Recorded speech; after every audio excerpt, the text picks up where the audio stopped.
to Sugar Coated. I'm your host, Adrienne Garland, the CEO and founder of She Leads Media.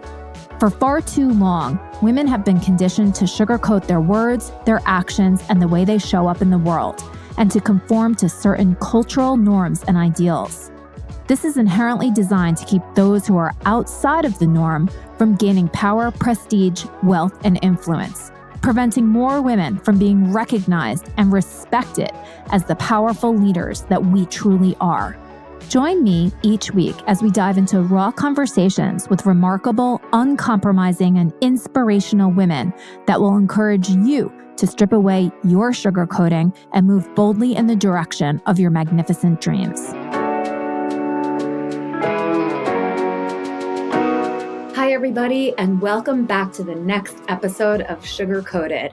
I'm your host, Adrienne Garland, and I am so thrilled to introduce my next guest to you.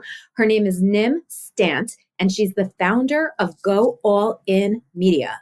In addition to that, she's an author, she's a speaker, she's a yoga instructor.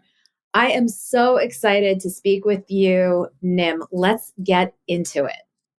Thank you so much, Adrienne, for inviting me. I'm super excited. Let's go all in. Let's go. Let's go all in. I was just saying, sort of before we're getting started here, that it is so wonderful to see a brand that is committed to itself, right? And the power of that brand. I mean, your brand says it all, right? Go all in. Yeah. Can you tell us a little bit about you and why you even started this brand, this company and festival in the first place? Yeah, thank you. So I came from the third world country of Thailand. When I first moved to United States, this is like 20 years ago, I only have $300. I have no English, no money, and no connection. And I never thought about being here and, building the business here because it's not like here is not good, but because it's just too far more than what I can imagine of, right? More than what I can dream of. I was called the girl with the broken brain because when I was a year and a half, I fell from the second floor window of my house. I mean, my sister and I just went to look at the star and I fell onto the dirty dishes outside the house. And my mom carried me to the doctor and the blood came out from my head, my nose, my mouth. And the doctor said, if I survived, I'm going to be very slow in school. I was green and purple by that time. And then, luckily I'm survived. I'm still here. But I was so slow in learning and I have to relearn everything. And I don't know, God gave me the gift of, wanting to know more, right? But again, because of that slow learner, the teacher and adults around me call it, look, the girl with the broken brain. And until I came here, I learned English. I have to learn very fast to be able to survive, right? I memorized all the sentence. Like when people order food, I listen to what they order and I order the same damn food that I don't want to even eat, like mashed potato. I never like mashed potato because the texture is like baby food, Yeah. But I have to order mashed potato because I don't know what else to order because the guy in front of me ordered mashed potato, right? So I have to learn everything very fast and teach myself. And the blessing of being able to speak English, I get to read good books. I read hundreds of self-help books. I listen to teachers. YouTube is like the main, educational platform for me too. Listen to until I found John Assaraf. He talked about inner size, and then I just start to practice, improving my brain and exercise my brain. And COVID hit. Before COVID, I host a yoga retreat and I was signed a contract 13 different countries around the world to host a yoga retreat. It was going to be my year. I'm going to make $1 million that year, right? And then COVID hit. I have to cancel all the trip. Clients that signed up throughout, 2021, 2022 asked for the refunds, $10,000, and I did not have it. So oh my gosh. I almost filed a bankruptcy. But then, I thought, okay, what is the next right move? What should I do next? So fast forward, I just like, okay, if I want to teach people something, what do I want them to know about me? Like Nim Stant is always go all in person, like a go all in girl. So I want to teach people about go all in. When I die someday, I want people to talk about the concept of going all in, not just doing 50 and 50 or live life balance, work life balance. It's never going to work. You got to Yeah. do, you got to focus, and go all in is actually a sprint action. It's a sprint process. You focus on one thing in a short period of time. And then you release. When you get to the destination, you get to the finish line and you release, then you're done. So that's how go all in come about.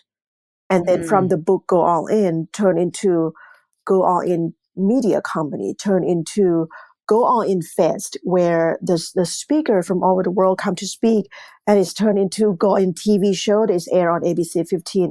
It's beyond what I can imagine, but I'm very grateful that I'm here. That is so amazing. It's like you literally manifested, going all in, and you went all in, and then all of this stuff came about because you literally went all in. Right. So can you talk about what that concept is? Like you just talked about not 50-50, balance is kind of a myth. But what does it almost look like for a woman entrepreneur to literally go all in her business? So here's a problem about women entrepreneur. We attach our emotion first so much. Of course, you got to do what you love to do, right? Because that is your big why. That's going to be a long-term success. But a lot of time I found that women entrepreneur overthinking and get in our way. Like, like I came from the third world country, so I don't have anything to lose, but guys, like you have nothing to lose either. But if you don't start today, start now. Tomorrow is now. So if you don't start now, you have something to lose, I promise you, because someone else is going to pick up that idea and going to start anyway. How often did you see that you have the idea of creating something and then later on you saw on social media people announce that, hey, I'm doing this. It's similar to what you want to do, because again, the universe said, I give this to you, take it, or if not, I'll give it to someone else too. Right? Yeah. So going all in, number one is not overthinking. And number two is commit. Commit first, figure it out later. So you don't need to know how you're going to do it, but you need to know exactly where you want to land, where you want to be. And then the how will come later on. And you heard about this all the time, in the personal development space, like, oh, you need to know where you're going. But really, commit first. And then you figure out later. Your brain going to figure out later. And you don't need to wait until you have so much money in your bank account and then you start a new business, right? You start. And then with little bit of money that you have, it's good. It's a good thing, because then your brain starts to think, okay, with $300 that I have, what can I do to get to $1,000, and then 1,500, and 2,000, and then 10,000, whatever it is, right? So commit first, figure out later. And last thing is, people always say, I want to work hard, but people stop working hard when the work gets hard. Interesting. So it's so interesting, this idea. I had another podcast interview earlier today with an incredible therapist. And we talked a lot about, women, we hold so much, or we've absorbed so many societal messages that, say, don't speak up, calm down, you're not worth as much as, someone else. So how in our brain, because you say to me, commit, and I'm like, yes, I'm all in with that. And I feel that. And then something comes along, a message comes along, or like an old message surfaces. I'm not worthy. I'm not good enough. And so those things are like at odds. So how can we hold on to our commitment? I think if you have something that you can connect with, then that will keep you for the long run. For example, I have God that I commit my work to. Like my work is not my work, it's God's work, and He is my CEO. I'm not talking about I any love that. religions. Yeah. Yeah. I'm not involving with any religious or institution or organization, but I believe in God of the universe. And here's a full question that I always ask. And I ask throughout the day. And I use this question to repeat it when I feel scared to move on to the next step. When I have that doubt of like, I'm not good enough, I'm not smart enough. So I ask this full question: where would you like me to go? What would you like me to do? What would you like me to say, and to whom? My goodness. And then I I love that. stop, and then I'm quiet, and then I listen. So go all in doesn't mean go, go, go, go, go. Push, push, push, push, push. It's tiring, right? And you're going to burn out. Go all in meaning really connect to your inner work in yourself. Go all in is mean you going inside, not the expanding the outside. Wow. Otherwise, it's going to kill you too quick, too soon. Wow. Yeah. This is so important. And it's so funny because go all in. I absolutely feel the commitment, all of that. But you've just taken it to a place that is so deep and I feel it so hard. Go all inside. Yeah. You. Yeah. That's where it all lives. That's where all the answers are. It is a scary place to go all in inside you. It is a scary place. But if we don't do that, we're going to break. And someone else going to break us too quick, too soon. Yeah. Oh gosh, this is so good. So there's so many things that I want to talk to you about. So there's the going all in, there's the committing to ourselves, to our businesses, to whatever it is that, we want. And then there's ways that we can go about and again, especially as women entrepreneurs, which I'm super committed to. Yeah. There's ways that we can also then take all of that inner knowing and kind of get that message out into the world. So can you talk a little bit about, how writing a book, how having a media property, having a podcast, right? Yeah. Like how these things can help us as women entrepreneurs to get ourselves out there. I always say, if people don't know you, if you have a business and people don't know you, it's your fault. Yeah. It's your fault. You have free marketing. All you need to do is do the work, right? Social media, like we have better marketing in this history, right? Like compared 20, 30 years ago, you got to pay. Like I still remember 7 years ago, I was a yoga teacher and I print out the flyer, for my next yoga workshop. And I walk around Target parking lot and I put the flyer on the car, for people. And I just like, okay, I hope nobody get mad at me. That's how I advertise myself. But you got to be visible. You got to make sure that your message get out to as many people as you can. And I always say the more people you help, the more money you make. Right? It is your obligation. It is your responsibility to be visible. I cannot stretch this enough. People say, "Oh, I don't want to be salesy. I don't want to sell myself. I don't want to sell salesy." Well, then don't sell.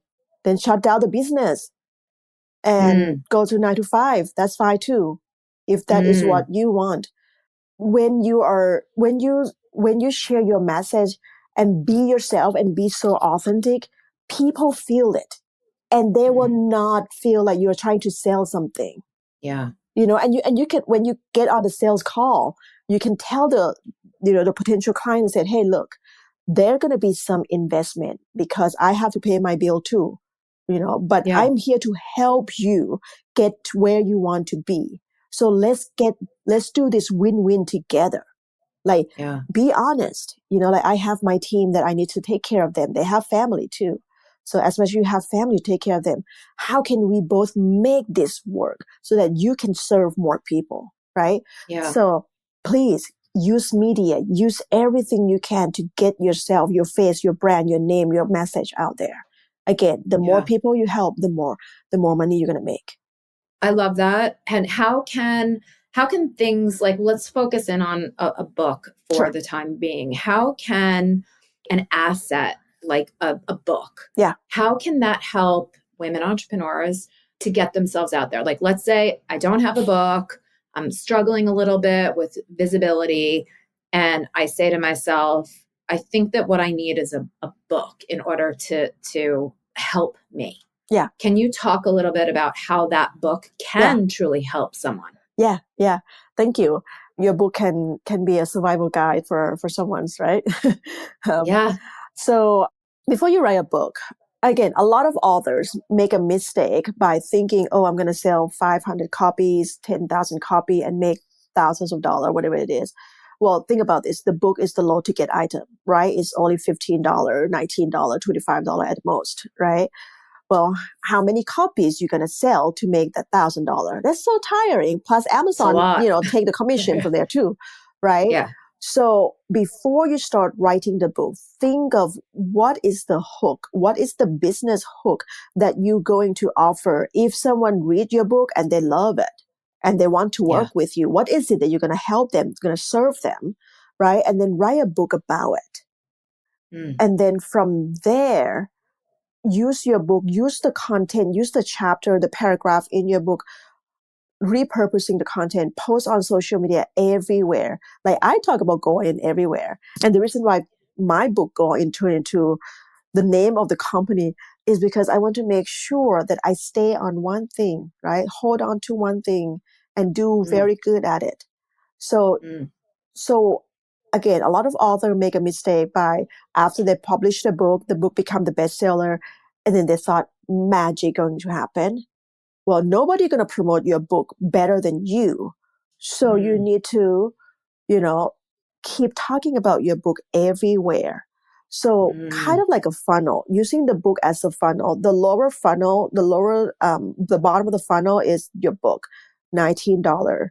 But you need quantity. You need a lot of people to know about your book.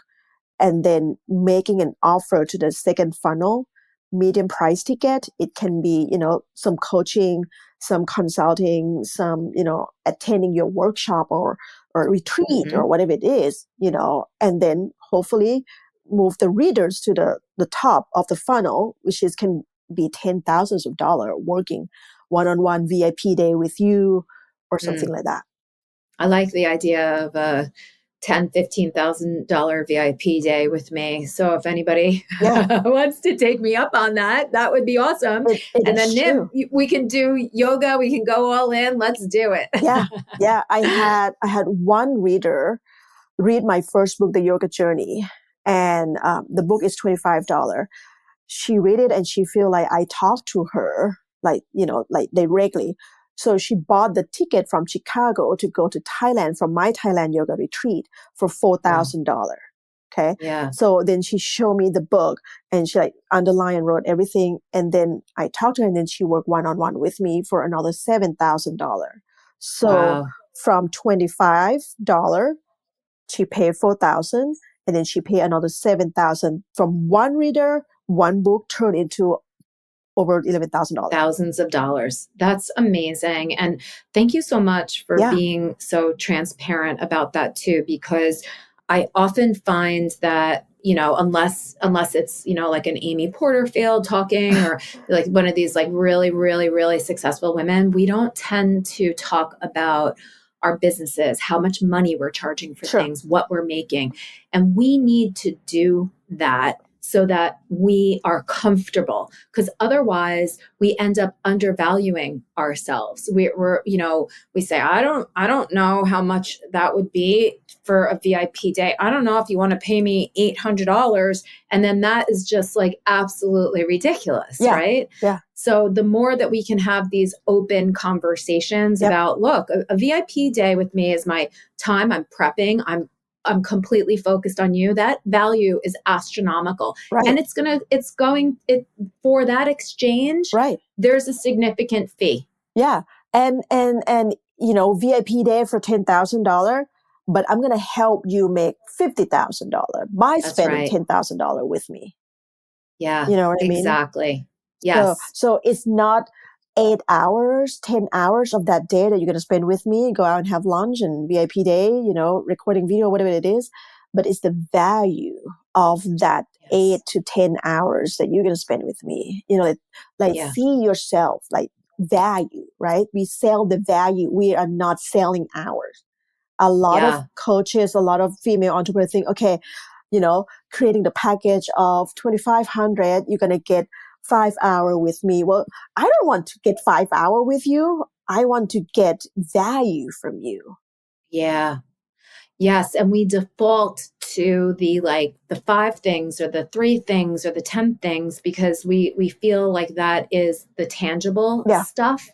But that stuff is secondary because if I pay $2,500 and I have a breakthrough discovery in the first 5 minutes, it doesn't matter about the 5 other sessions that I have. All that matters is that I was transformed within 5 minutes. Correct. And I think women need to do a lot better of a job at talking about the value that we deliver instead of the hours and the things and the bonuses and the this and the that. It just inherently, when we start talking about that, we diminish ourselves. Yeah. Yeah. And just remember, people don't want to buy, 10 hours with you.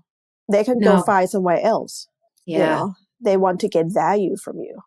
This is a whole mind shift. So you are very comfortable with this clearly, but this is a very, very big mind shift and mind shift challenge for so many women entrepreneurs. How can we get there in our mind from this idea of I have to, do 10 and 5 to listen, working with me, you're going to get value and us operating from that place of commitment to ourselves and confidence in what we are offering. So how can they get rid of that thinking, right? Yes. Yes. So this can be bullshit, but just say stop it. Stop it. That's it. Simple, stupid answer. Stop it. Stop doing it. I would say when you see yourself as valuable as what you sell, it's going to change. I accept clients for both, men and women. And there's I run Facebook ads, right? And then men just oh, Nim, can I ask you a personal question? Are you single? You're so beautiful. Can I buy the picture of your feet? Oh my goodness. There's a lot of weird thing, but then sure, it's $50,000. I see myself more valuable than just chit chat with those or even care or even bother from them. Right. So really we need to see ourselves as we are goddess. We so important. We have a mission here. And your mission is not $97. If you see this as a mission, you will not charge $97. But it also doesn't mean you go out and charge $10,000 for 1 hour coaching call with you. Don't be ridiculous, Right. So see yourself, love yourself, right? Number 1, believe and love in what you do, in the work you do. It is your calling. It is your mission. Don't waste time juggling around anymore. Yeah. I love it. Don't waste time. Don't get caught up in this overthinking. Yeah. Get quiet. Ask yourself these questions and then commit. I mean, it seems like a recipe for success and it seems easy. Right. We know that it's more complicated in the practice of it, but it's simple. And I think a lot of women, we spend a lot of time looking around of what other women, what her picture look like, what her website look like, what her Instagram look like. Don't waste your time. I'm sorry. How long do you have left in this body? If you don't do it now, then when? Don't waste, 45 minutes or an hour, 2 hours to look at other people's Instagram. Stay in your lane. Go all in is also stay in your lane. and be the driver. Oh my goodness. That is also, again, something that is super challenging because our society teaches us and sort of infuses the message of, hey, girl, you need to look like this, be as this thin, be this young, all these things that are just they're not realistic. They're not attainable. I'm not 6 foot tall. It's never going to happen. Why should I be staring at pictures of women that are 6 feet tall and saying, I wish I could be 6 feet tall? I'm only 5'1". Yeah, you need some big heels. Yeah, but look at Mel Robbins, right? She doesn't even wear high heel on stage. She wear her sneakers and skirt and jean. Yeah, whatever she wants, because she's authentically herself. And we need to model that for more women. We need to show up as ourselves. I do like the performance the other day at the Oscars by Lady Gaga. She walked in looking like, something else. She's amazing. And then the performance that she did at the Oscars, she washed her face. She put on jeans with rips in them, her t-shirt, and she showed up as herself. Oh my goodness. And to me, it was just so much more impactful to hear her looking like her. Right. It was just like everything together. Yes, she looked beautiful when she walked in with everything that she had. And, she was all glammed up. And yes, she's like elegant and beautiful and everything. But I felt like her voice and the powerhouse that she is comes from her just being her. That is more beautiful than dolling up and walking down, the carpet for people, click, click, click. Like, what is all of that? It's nothing. It's meaningless. Her talent is in her. Yeah. Don't waste your time. And it's almost like, right? Like the closer that you are to seeing her without all of that facade, that feels closer. Yeah. Don't waste your time. Mm-mm. Don't waste your time. Yeah. I love it. Yeah. I love that so much. We put on layer to attract something. But if we're layering up and getting farther away from ourselves, what we're going to be attracting is superficial. Yeah. Yeah. Taking action is the hardest thing that I found for women entrepreneur because we are a daydreamer. We are a dreamer. Mm-hmm. We dream, we attach with emotion so much. Of course, you got to attach your emotion into your business, but don't let it be in the driver's seat, right? Yeah. Put on the passenger seat and say, I'm going to drive. You can talk all day. You can feel not good enough all day long, but I'm going to keep going with my business because this is just the beginning, right? Yeah. It's so funny. I guess it was a couple of years ago, one of my other friends who's a therapist, we talked a lot about this concept that women approach their businesses oftentimes where they say, my business is my baby, right? And so if you are holding it in your mind that your business is your baby, you are not going to take risks because you're protecting your baby. So she gave such great advice and said, your business is not your baby. Like you need to separate. Your business is your business and it needs to work for you. Right. So I love that. I hold on to that so much when I hear people say, oh, I birthed this business. This business is my baby. I'm like, girl, you're not going very far because you don't want to throw, what happens if your baby isn't delivering for you what you want? What are you going to do? Throw your baby out? Baby. Yeah, Exactly. So it's the same concept of, which you just said, you start with the passion that brings that business to life. But almost immediately you need to say, I'm putting the passion to the side and I'm letting business now drive the bus. Right. That's the way to success. Yes. But it is very true about the passion, right? You need it as like the spark, the ignition. Yes. But once you've got that can't be at the forefront because you're not going to make smart business decisions. And if you want your business to grow, to scale, Yes. to deliver the profit, you need to be operating with a business mindset. Yeah, expectation. Yes. I mean, I think here's a different brain, right? Man and woman, different brain. For us, we did not expect it's going to be this hard. Mm-hmm. Or maybe you expect it's hard, but you didn't expect it's going to be this hard. That's right. So the higher you go, the harder it's going to be sometime, right? And then it's going to be easier sometime too. But because women, we did not expect, we didn't take time to expect, because we are daydreamer. We're dreaming. We think of like beautiful thing. I'm going to impact the world. I'm going to help so many souls, right? And then you didn't expect that those so many souls also need money to run it, like to get there, right? So when it's hard, that's why a lot of people quit. That's why a lot of women, we quit, Yeah. So please, like, expect it's going to be challenging, so that when it's come, because it's coming, it will come.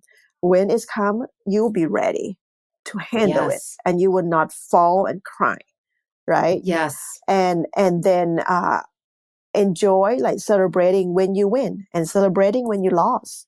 Yeah. Because they both come together. It's just like relationship. You get married and you get divorced, it's come together. So expecting that and be okay and celebrating that. Yeah, that this again, like, this aligns so well with this conversation that I just had, but it was more about, mental health and the whole idea that, sometimes we do the work and we feel like we have overcome something in our lives. And so we say to ourselves, well, I overcame that. I don't have to worry about that anymore. And then we're going along happy-go-lucky. And then someone shows up or something happens and the universe says, nope, this hasn't gone away. And we get knocked down, right? So far down because we didn't expect that was going to come back up. So if we sort of operate from a mental health perspective, Right. if we operate from a place of like, look, this could come up. And if it does, how am I going to handle it? It's very much like yoga, right? It's practice. You need to be practicing all the time. Again you never and again. You never get to be the perfect yogi. Yeah. I remember when I practiced my headstand, I looked so stupid at the beginning. Just like I failed many times. And if I give up, I never get my feet up. So same thing. That's right. Mm-hmm. I love that. I read the book, The Path Made Clear from Oprah. And in the very last chapter, she shared that a mother sitting at the hospital bed next to her son almost died. The last minute, he said to his mother, he said, "Mom, it is so simple." And then he died. Wow. Can we live like that? Can we make the business like that? You know what I mean? Go back to the basics. Simple. Yeah, we do such a good job of convoluting everything and making it so complicated and wanting to be all intelligent and all of that kind of stuff. And you're so right. Like, just simplify and learn and grow and maintain and practice. Like, I do believe that yoga holds so many lessons. Yeah. Even what you're talking about, go inside, right? Integrate your mind and your body and your soul. And then from there, I love the concept in yoga of the, you're sort of holding a pose and it's difficult, but find a place to ease. Right. Like, let go of something, even if it's, you're in whatever, warrior 2 and your legs are shaking and let go of the tension in your jaw. Yeah. Right? Like, and find ease in the discomfort. Yeah. I love that so much. Yeah. And the last thing is hard to do alone. So don't walk on this journey alone. You need to put yourself in the room with a lot of women that actually smarter than you. I always say, if I'm in the room full of people and I found myself the smartest person in the room. I'm in the wrong room. Yeah. Right? Whoa. Yes. Yes. And not to be intimidated or afraid that everybody's smarter than you and it's going to make you feel stupid. No, you need to look at it like they have something to teach me. Yeah. And I'm all in. Yeah. I'm going all in on Yeah. that. Yeah. Yeah. So can we take a moment and just let everybody know how they can get in touch with you, how they can find your book, how they can your Go All In Fest is happening at the end of This month. March. Yeah, in a right? few weeks. In Arizona? Yes, in Phoenix, yes. In Phoenix. Amazing. So can you just tell everybody about how they can get in touch with you, how they can go all in at your festival? That would be amazing. Well, very simple. If you Google me, just, Google my name, Nim Stant. My website will show up, nimstant.com. Social media also Nim Stant everywhere. Luckily, my name, I don't have to compete with anyone. That's great. Check out, just nimstant.com. Okay, great. And they can get to the festival from there and buy the books and all of that good stuff. The festival is goallinfest.com. Got it. Okay, great. We will include all of that in the show notes.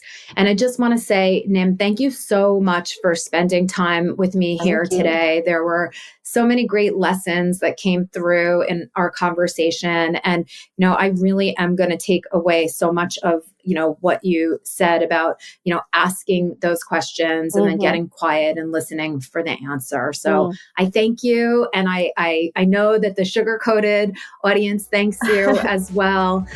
So we will see each other soon, hopefully. Thank you. Thank you so much for being here and having me here. Of course.